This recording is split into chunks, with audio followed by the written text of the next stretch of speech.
cute niya. Babalik na naman siya dun sa may motor. Hmm.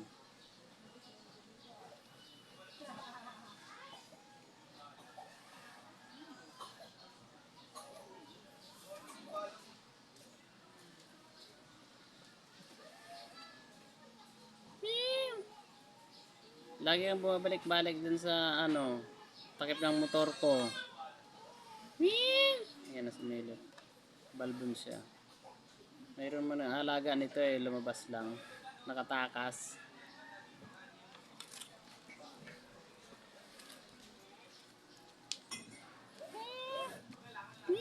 Ang cute-cute mo.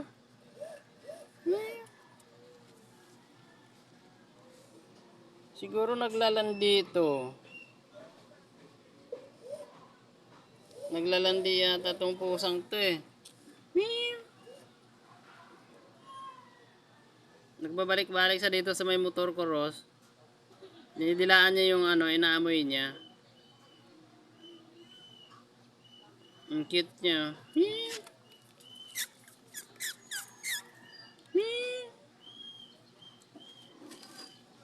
Yun, itsura. Ang cute.